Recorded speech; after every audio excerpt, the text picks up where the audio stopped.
nagpakita sa akin yung video na yan na naghahabulan at muntik pa nga siyang madapa. Natawa ako noon. And honestly, I view the scenery or the scenario, the scene, as pathetic. Pathetic yung itsura kasi nasaan na yung angas mo dati. Na-challenge mo pa nga si former Senator Trillanes, yung kanyang mga make my day, and then kung gusto mo, ikaw ang mapumosas sa akin. And that's exactly what Senator Trillanes did.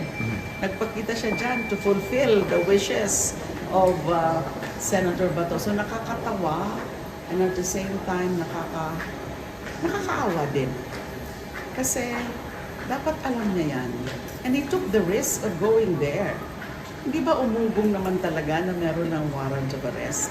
Although the reports, the news reports were conflicting.